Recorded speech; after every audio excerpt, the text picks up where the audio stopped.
Hello, everybody, and welcome to the Great America Show. Happy Friday. It's great to have you all here on the Great America Show on this beautiful, beautiful day in America.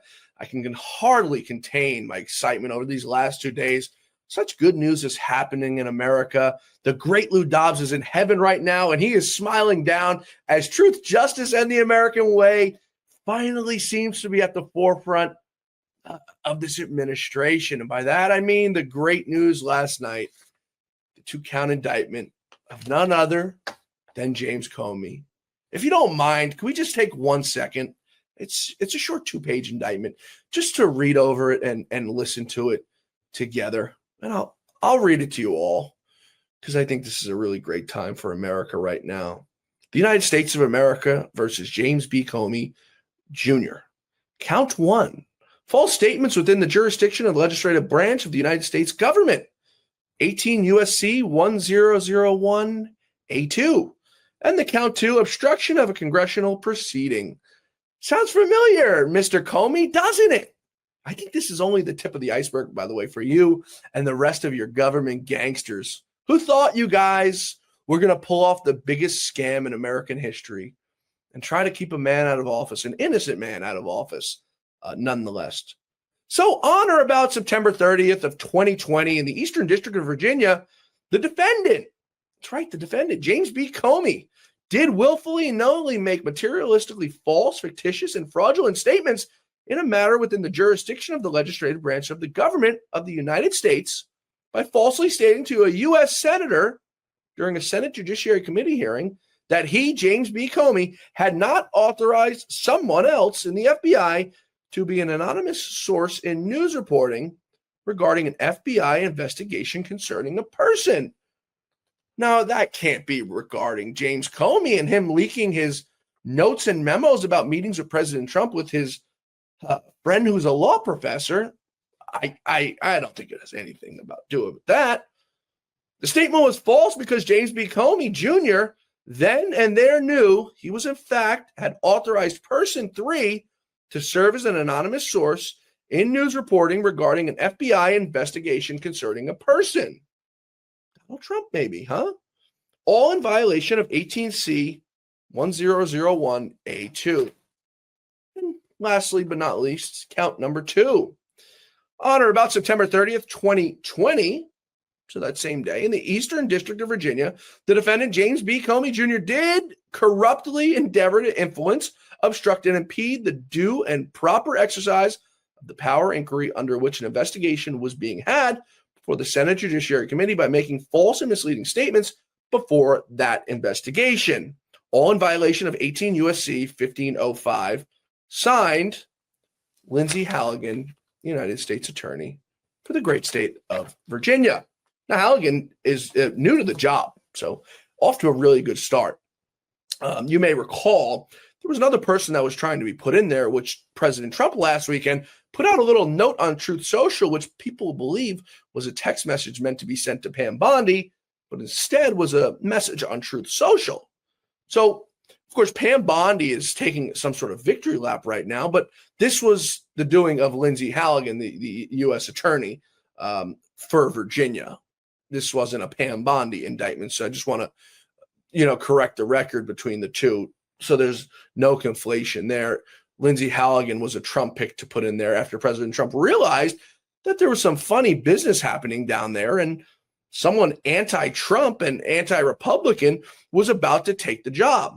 Oh, which, by the way, James Comey's son-in-law happens to work in that office down there, and coincidentally, yesterday he decided his time was done there, and he was going to resign. Imagine that. Folks, I'm over the moon with this, as I think all of us should be. And it's because justice needs to be served in this country. James Comey is not an innocent man. What they did to Donald Trump, an innocent man, was disgusting. And justice now has to be paid because truth, justice, and the American way are the most important things in this country. So President Trump this afternoon took a little trip with his granddaughter, and he's at the Ryder Cup in Long Island. Did a nice, beautiful flyover before, and he's there to cheer on Team USA, who in the morning had a very, very tough morning for any of you guys who are watching it. You know what I'm talking about. When President Trump got there, the crowd absolutely changed. The whole movement changed. The whole momentum changed. and America picked up the slack. But before President Trump departed, he was asked by a reporter at the White House if he's worried. Now listen very closely, folks, because you're going to laugh. If he's worried that when a Democrat takes back power in the White House and takes back government power, he's worried they're going to go after his FBI director or possibly President Trump. No, I'm not joking about this. This was a real conversation. Take a listen. President Trump, are you worried now that the next time there's a Democratic president, they will indict your FBI director or people in your administration? That's what they tried to do, right? They did it with me for 4 years. They went after me. They went after me for 4 years, and that doesn't include the 4 great years that we had in the White House. So when I ran it from, 2016 when we won, it began before I got to office. You know that. Wait a minute. Before I came to office, I started hearing rumors about Russia. I said, what the hell do I have to do with Russia? Nothing. And then it got worse and worse, and some of the fakers, not you, but some of the fake news picked it up and they loved it. And we went through a long time with that. And despite that, we had a great first term. Because that's how it went, where they made you go and take a mugshot. Is this more about justice or is it about revenge? It's about justice, really. It's not revenge. It's about justice. It's also about the fact that you can't let this go on. They are sick, radical left people, and they can't get away with it. And Comey was one of the people. He wasn't the biggest, but he's a dirty cop. He's always been a dirty cop. Everybody knew it. And it's, as far as the case is concerned, he gave an answer. It was just. President Trump doesn't worry because he's been through it all. There's nothing more you can possibly do to this man that hasn't been done already.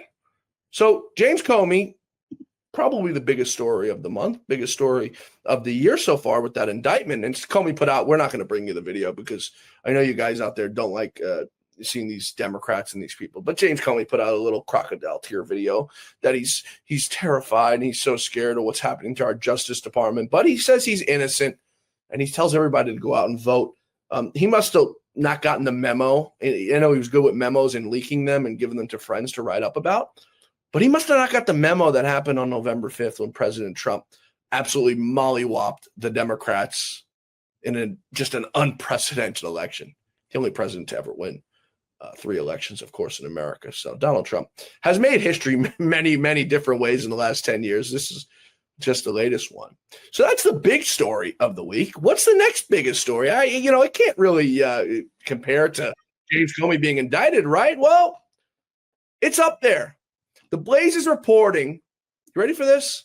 That the FBI has acknowledged it had 274 plainclothes agents in the massive crowd on January 6th, more than 4.5 years ago, after the questions were first raised about the level of FBI involvement on that day. Nearly 300 undercover FBI agents.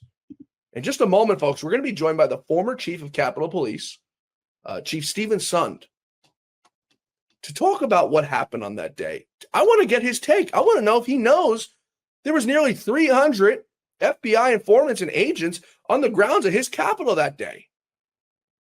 Were they working with his office? Were they there to support his office? Or were they there to do something else? So we're going to be talking to him in just a moment. Before we get to that, I want to take a little trip down memory lane of Andy Biggs, Congressman Andy Biggs, asking former FBI Director Christopher Wray how many FBI agents were there on that day, and his response. Take a listen. Things here, and please don't distract here because we're focusing on those who were there in an undercover capacity on January 6th. How many were there? Again, I'm not sure that I can give you that number as I sit here. I'm not sure there were undercover agents on scene. I find that kind of a remarkable statement, Director. At this point, you don't know whether there were undercover federal agents, FBI agents in the crowd or in the Capitol on January 6th? I say that because I want to be very careful. There have been a number of court filings related to some of these topics, and I want to make sure that I stick within what's in. I understand that, but I thought I heard you say you didn't know whether there were FBI agents or informants or human sources in the Capitol or in the vicinity on January 6th. Did I misunderstand you? I thought that's what you said. Well, I referred very specifically to undercover agents. Yeah. And so are you acknowledging then there were undercover agents? As I sit here right now, I do not believe there were undercover agents on scene. I want to get a real answer from him. Bring him back into Congress and see if his memory has changed since he sat before Congress and clearly told a lie. How the director of the FBI wouldn't know 300 of his men were on the grounds of the Capitol for January 6th, what the Democrats call the worst day since Pearl Harbor. Bring him back in. It's time to get some answers, some truth. Comey's number one. Who's next? You guys thought you were going to lie and get away with it because you thought Donald Trump was never becoming president again. Well, I got to be honest, you guys lost again. You lost in 2016, you lost in 2020, but we're able to pull off the biggest theft in American history. This time around, you're not getting away with it. It's not going to work. The tides are turning. The people want truth, justice in the American way. That's why Donald Trump overwhelmingly won that election. We all know it. You and I know it. Folks, we're going to take a quick break here. On the other side of that quick break, we're going to be joined by a man who's become a friend of mine, former Chief of Capitol Police, Chief Stephen Sund. We're going to get his take on January 6th. Did he know how many federal agents were there on that day? Did he know the FBI was even sending federal agents on that day? And I want to get his take on the overall sentiment, why he believes they were there. Were they there to do good? Were they there to do bad? And I want to get his take on if his mood, his mind has changed since that day on what he was told. Man who has now lost his pension, lost his job, everything he's worked for his entire life, who was fired as a scapegoat by Nancy Pelosi, who on camera after the fact took the blame for January 6th, saying she should have had more National Guard troops there. But she still sits there with her congressional pay and insider information on stocks and all that good stuff. We're going to take a quick break here, folks. On the other side of this quick break, we're joined by former Chief of Capitol Police, Stephen Sund. Please stay with us. The Great America Show continues in just moments. I'm excited to announce that we're having a huge sale on overstock and brand new products. For example, My Pillow Percale bed sheets, every color, every style, every size, only $29.88. Our Percale bed sheets are breathable, cool and crisp, and they're perfect for spring and summer. And check out Rev 7, the next generation of energy drinks. It tastes great, and it gives you energy all day with no jitters and no crashes. Best of all, it's actually good for you. And for a limited time, try our 3-pack absolutely free. So go to mypillow.com or call the number on your screen. Use your promo code to save 20% on our Rev 7 12-packs, or try our introductory 3-pack absolutely free. And our Percale bed sheets, all sizes, only $29.88. Twin size, full size, queen size, king sizes, all $29.88. Inventory is extremely limited at this price, so order now. Chief Sund, it's great to have you back with us here on the Great America Show. What a day, what a week. I'm having a really good last 2 days. Last night, James Comey indicted. We're going to get to that in just a moment. But also last night, we find out something very peculiar. Now, many years after January 6, 2001, we're now finding out there were over 300 federal agents there on behalf of the FBI. If you do a simple Google search that I did just before we got on here and search January 6 federal agents, one thing comes up. This, in my opinion, is the biggest news story this week if James Comey were indicted last night, that we find out almost 300 agents were in attendance. First, I want to get your thoughts on it, but before we get that, I want to know, were you aware that there were any sort of federal agents there on that day, immediately after January 6th or before January 6th happened? So one thing I've always said, and John, thank you very much for having me on again, is I wouldn't be surprised, and I've said this in a lot of the interviews that I've done, I wouldn't be surprised that there was plainclothes federal agents in the crowd. It'd be unusual for a major event to be occurring in Washington, D.C., especially one where they're, concerned about domestic terrorists that, only found out after January 6th who were possibly attending. That wouldn't be unusual for special agents to be tracking those individuals. But to hear a number of 275 plus being in the crowd, and I suspect that a number of those are going to be response. So you had asked an important part of that question. Before January 6th, no one ever came up and said, hey, we're going to have these assets in the crowd, either from HSI, DEA, FBI, anything like that. Nobody had said anything to me about it, coordinated or anything like that. After January 6th, well, I'll tell you, on January 6th, when I couldn't get approval to bring in National Guard and federal resources, I started calling every chief of police I could. Yeah. And during that, I'd gotten a call from Dave Bowditch, who at the time I think was the number 2 at the FBI, offering support. And I was taking everything I could at that point. So at that point, I had him coordinating with one of my— That was after the events already happened, right? Yes, that's after the events already happened. So those are the plainclothes assets. Well, I didn't even know they'd be plainclothes. I'd expect them to be coming in as their SWAT team. Of course. The SWAT team or the civil disobedience teams, which would have been most likely in green, fatigued, marked things like that. But to find out now that, there's been reporting of, different law enforcement agencies having people in the crowd, different federal agencies. Now they're coming out and saying, well, yeah, we may have had confidential human sources in the crowd. Not knowing that ahead of time, that was concerning. And the fact that they couldn't answer that question for years is extremely concerning. So I appreciate the hard work of the investigative reports from John Solomon to get that out. And I appreciate you bringing it to the audience. John does a hell of a job, and we have him on here quite often. He's a really good, decent human being overall, but does absolute great work. Let me ask you this, because to me, on January 6th, you are Chief Stephen Son. You are head honcho. You are king of the Capitol. It's your responsibility. It's your role to make sure everything's tied down. And you obviously did your job by trying to do your diligence beforehand, and were stifled at every single moment, right? So, to me, it seems, now I'm not a career law enforcement guy. I've never been in law enforcement. I probably never be in law enforcement. To me, as just a pedestrian, it seems like if I'm the FBI, if I'm the federal government, I'm going to pick up the phone and say, hey, Chief, just want to let you know, we know January 6th is supposed to maybe get a little bit crazy.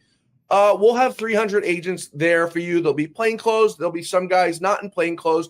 Is that a rational thing for me to be thinking, that, hey, we'll pick up the phone and say, hey, Chief, you'll have 300 guys there if you need them. Here's your point of contact for January 6th.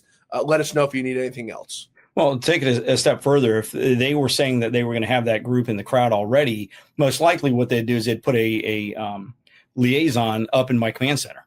I mean, if you're going to have that type of assets and resources deployed onto someone's jurisdiction, you're going to put somebody in their command center. So that's key. And you said something really interesting coming into that as the chief, you're kind of king of the castle. The only problem with the Capitol is the bureaucracy. Even though I was the chief of police, there was a chief law enforcement officer for the House and a chief law enforcement officer for the Senate that sat over top of me. That created the big bureaucracy that I ran into. So you'd like to think the chief could call the shots, especially with my experience. Not the case on January 6th. Yeah, I wasn't saying it, putting the blame on you in any way. Oh, no. I was just so your viewers, kind of get a picture. It's like no other jurisdiction in the world. They really need to fix that. So you brought up an even bigger point to me, which fuels my speculation even higher and my conspiratorial a part of my brain. They send in these 3 federal agents. They don't let you know. You're telling me now that there's usually some sort of liaison, which would make perfect sense. Somebody there coordinating with you, so your guys don't, go after these guys who are federal agents. That's even fishier to me now that you tell me there's usually a liaison there and there's no liaison. Why was the FBI so quiet about sending in their own agents if they're there to help and support Chief Stephen Son and his Capitol Police? And you know what, John, as you're sitting there talking, I'm reliving the memories and the days leading up to it. And I'd completely so on January 5th, I had a video call with all the key law enforcement agencies in Washington, D.C., FBI, Secret Service, Park Police, Metropolitan Police, Amtrak Police, Washington Metropolitan Airport Authority, even the National Guard, just to kind of go over and make sure everybody had kind of their plans, because we knew National Guard was going to be deployed helping MPD. Yeah. At the end of that call, my deputy chief my assistant chief, who actually oversees our command center, had actually offered all the people on the call to put a liaison in our command center. I just thought about that, and no one took us up on it. That's extremely fishy in my book, and which makes me believe that the FBI was sent in there not to support your people, but to have an ulterior motive, which we now find out. I want to roll a clip for you, and it's from a documentary that was done that it piques my mind even more. And in particular, there was a lot of people there wearing face coverings. And no, I'm not talking about the blue face coverings with the little strings on the end. I'm talking about face coverings that cover everything but the eyes, and head coverings that cover everything but the eyebrows. Take a listen and watch this video with me, and I want to get your take on it after. Here we go. Do not go in there.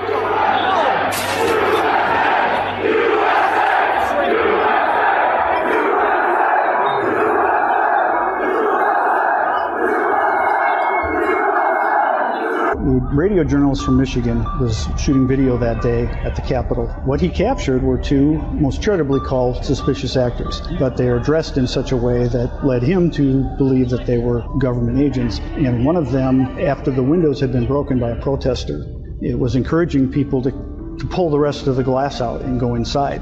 Bobby Powell, who was the journalist that had shot it, and he has his camera rolling, he told him that would be illegal.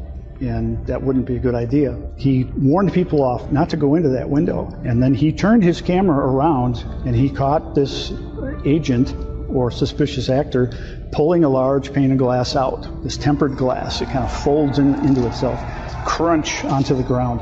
When he realized he was being filmed, he quickly dropped it. It seems apparent on the video that he did not want to be seen doing what he just did. So he pulled in a protester and started blaming him. He said, "What are you doing breaking that window?" The poor fellow that was being accused didn't know what was going on. And then he gave him a couple of really good shoves and cocked his arm like he was going to punch him.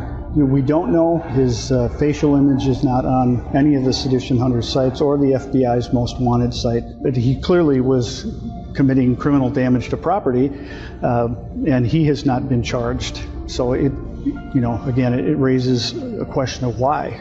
Also, the individual trying to, again, opening the window up is even encouraging people to enter, I believe, as well? Yes. What's he saying? Well, he said, "Why don't y'all open the rest of it up?" Why don't you guys open up the rest of it? Because I think that'd probably be illegal. I know, my class. I've never seen that before until earlier today. First of all, that guy who took that window piece out has all the markings of what would be a Fed or what would be an employee. I mean, the cargo pants, the hat, the everything. But the guy's face is completely covered. He's destroying and defacing the Capitol, whereas people who didn't do any destruction did time in jail for it. Have you ever seen that before? And what's your thoughts on that? No, that's the first time I've seen that video, and I appreciate you showing it to me. It's concerning that they haven't, tried to identify that person and possibly charge him for the destruction of the property of the window, tearing out the window, even though it's already broken. And he is acting kind of suspicious. You see where he notices he's being videotaped. Then he almost changes his demeanor and starts, like you said, it sounds like they're saying he was trying to blame it on the other person. I find that odd. Nowadays you got a lot of people that are wannabes that'll dress certain ways, stuff like that. So, I'd like to have a little bit more proof than just, him wearing a pair of the 511s or something. But it is concerning. His behavior is very concerning, and I just haven't seen that one before. And as you heard the journalist say there, we've looked through every file and have not been able to find this guy anywhere, which further leads you to believe there's certain instances that happen on that day. One of the people who has been accused of being a Fed was a man by the name of Ray Epps. I think scaffold commander is what they've called him. Now, I don't know if he was or he wasn't, but when I look at it on its face, a man who's sitting on top of a scaffold yelling at people to go into the Capitol to cause an insurrection, who gets no jail time, I have to think and imagine that there's some sort of deal there that implicates this guy from going to jail. Yeah. His involvement's kind of concerning. And there's somebody I've seen called Scaffold Commander that looks like he's wearing glasses. So I'm not sure. Maybe this individual, maybe Ray Epps. Not sure, but I think Ray Epps is seen at the top of the stairs on the west front, the top of the terrace, having some discussion with people. What concerns me is when you look at the video of him the day before on January 5th, he's videotaped over by the old executive office building, which is right next to the White House, telling people, you've got to get into the Capitol. You got to get into the Capitol, where he's challenged at being a Fed. And then of the day of, the first time that I've seen him on video, he's seen down by, I think it's either the Maryland Avenue walkway or the Pennsylvania Avenue walkway, where we had a fence line set up. We had probably 5 or 6 officers behind the fence line. The crowd comes up and starts getting agitated with the officers. And you see this individual identified as Mr. Epps approach behind a group of protesters, lean forward, whisper in the ear of a protester, covering his mouth so you can't see what Ray Epps is saying to the individual. And then within a minute after that, like 30 seconds, that officer starts viciously attacking my officer. I know he's later on seen, I think he testified or didn't testify. He was interviewed on 60 Minutes where he said what he was telling the officer is what he was telling the protester is that these officers are friends. Don't injure them. Yeah. Well, if you're concerned about that one protester doing it, why aren't you yelling it to the whole group of protesters? Because it looked like they were all getting agitated and getting ready to attack my officers. So I find that behavior very, very concerning. And the fact that is only after significant public outpouring that he even was charged with, trespassing. And that was it. That was the only charge against him. So, yeah, I think there's still a lot of people are looking for additional answers on that individual. Yeah, and to your point, you're absolutely correct. Not to complain for the audience, Scaffold Commander and Ray Epps are two separate people. But in saying that, two people who didn't face 1 day in jail. Chief, we've been lied to. I mean, this whole entire time, just a year ago or just a little over a year ago, Christopher Wray sat before Congress and lied and lied and lied through his teeth. Here's a quick snippet just to go down memory lane of him with a great American, Congressman Andy Biggs. Things here, and please don't distract here because we're focusing on those who were there in an undercover capacity on January 6th. How many were there? Again, I'm not sure that I can give you that number as I sit here. I'm not sure there were undercover agents on scene. I find that kind of a remarkable statement, Director. At this point, you don't know whether there were undercover federal agents, FBI agents in the crowd or in the Capitol on January 6th. I say that because I want to be very careful. There have been a number of court filings related to some of these topics, and I want to make sure that I stick within what's in. I understand that, but I thought I heard you say you didn't know whether there were FBI agents or informants or human sources in the Capitol or in the vicinity on January 6th. Did I misunderstand you? I thought that's what you said. Well, I referred very specifically to undercover agents. Yeah. And so are you acknowledging then there were undercover agents? As I sit here right now, I do not believe there were undercover agents on scene. That to me, Chief, sounds like a man who's guilty of what James Comey was indicted of yesterday, lying to Congress and obstruction of an official investigation. Well, the big thing there is, as the head of the FBI, it would have been very easy for him to reach out to Washington Field Office, WFO, and say, how many undercovers did you guys have in the crowd? And you'd expect Steve D'Antuono, who was the head of Washington Field Office at the time, to come out and say, we had X. How many confidential human sources? Because now we're finding out confidential human sources were coming in from around the country, but they're coordinated. If you know a confidential human source is coming in from the Portland Field Office or Dallas or something like that, they coordinate that. That information gets forwarded to WFO. For him not to have asked that question to be able to answer, I mean, ask for that information to be able to answer that question, is being ill prepared at the minimum. I hear every day about the products you all wish MyPillow carried. Well, guess what? We probably do. Slippers, bathrobes, pet beds, blankets, mattresses, sleepwear, loungewear, duvets, comforters, pot holders, aprons, oven mitts, and so much more. And they're all on sale. For example, get our best-selling standard My Pillows for only $14.98. Body pillows, $29.98. 6-piece bath towels or kitchen towel sets, just $29.98. Multi-use My Pillow 2.0s with pillowcase, $9.98. Save $40 on our Spring Percale and Giza Dream bed sheet sets. Any size, any color, and so much more. So go to MyPillow.com or call the number on your screen. Use your promo code to save up to 80% on all My Pillow products. And I've never done this before. When you spend $100 or more, you're going to get 2 standard My Pillows absolutely free. This was the worst day in American history, Chief, since Pearl Harbor. Not my words, the Democrats' words. Wouldn't it be the FBI Director Christopher Wray's call to say this is how many agents we're sending in? And if it were in his call, wouldn't it be brought up to his level for approval to send in the 300-plus agents for the worst day since Pearl Harbor? Well, I have no doubt that if they deployed and advanced 300 agents to the event, that would be something that Christopher Wray would definitely know about. But to deploy resources into an event in Washington, D.C., I would suspect most likely that's going to be something that, if anything, it goes to the WFO, director of WFO, to make that call. But that's going to be a handful of agents. That's going to be your Joint Terrorism Task Force, some of your task force agents. But when you start talking dozens, if not hundreds of agents, that's a huge operation. That's definitely going to go to the top of the agency. Yeah, that's something we've got to start looking into now. The January 6th committee, it seems Mike Johnson is maybe dragging his feet on. They had a fake January 6th committee, the last administration, the last term. It's time for a real January 6th committee to expose everything that went on. And since now we're finally on the track of truth, justice, and the American way, with James Comey being indicted yesterday, because nobody is above the law, and I repeat, nobody's above the law.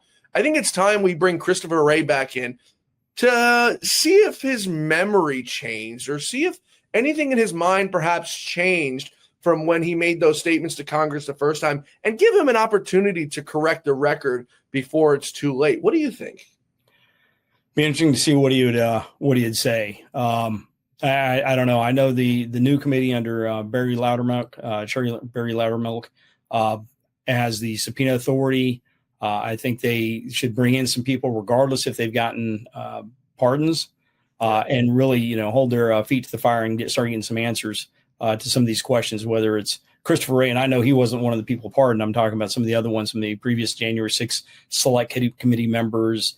Milley, people like that. Yeah. There's still a lot of questions to be answered. And I think with any luck, they're going to get out there and get some of these questions answered. I mean, one of the big things that got a big takeaway from that article was not only the number of agents that were deployed up to the Capitol, was just how many people within the FBI started submitting testimony or points of discussion to the After Action Committee, talking about how come we're going overboard with some of these prosecutions.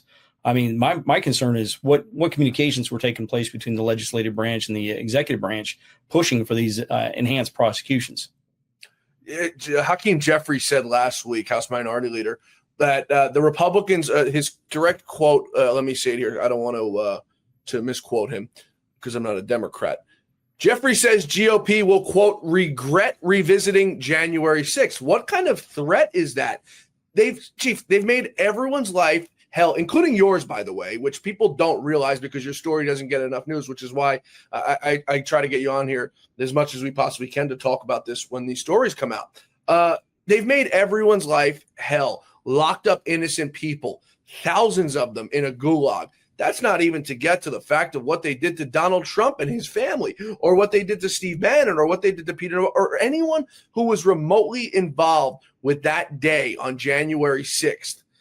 And he's saying it's you're going to regret it. Are we supposed to just live by these threats, by these people who want us, I mean, off the face of this earth? And you're not even a political person. Yeah, I do my best to try and stay apolitical when I'm wearing my Chiefs hat. I'll tell you, it goes back to the old adage: you get flack when you're above the target. I think he's showing concern. I think when he starts saying that type of stuff, I think he's trying to do everything he can to prevent the committee from moving forward. I don't think there's anything that could bring forward that they hadn't already brought forward in their Hollywood produced hearings. So we'll see. We'll see what comes out of it. But I look forward to the hearing. I'm happy to help them in any way I can. But yeah, you're right. It's been a rough 4.5 years.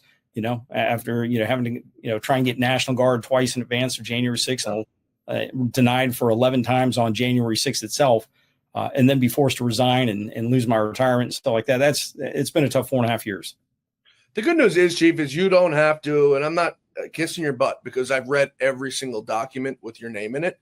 The good news is, and the reason why they haven't come after you further, I believe, is because you have every single receipt possible.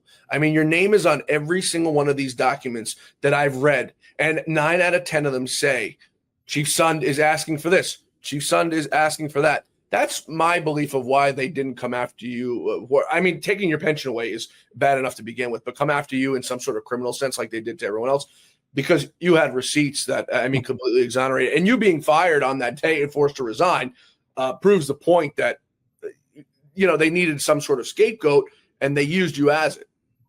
Yeah, it's really concerning why they had to get me out of there as quickly as they did. I mean, even the next day I was contacted and had to move out of my office, and they cut me off from all my access into the Capitol Police, which is very concerning itself.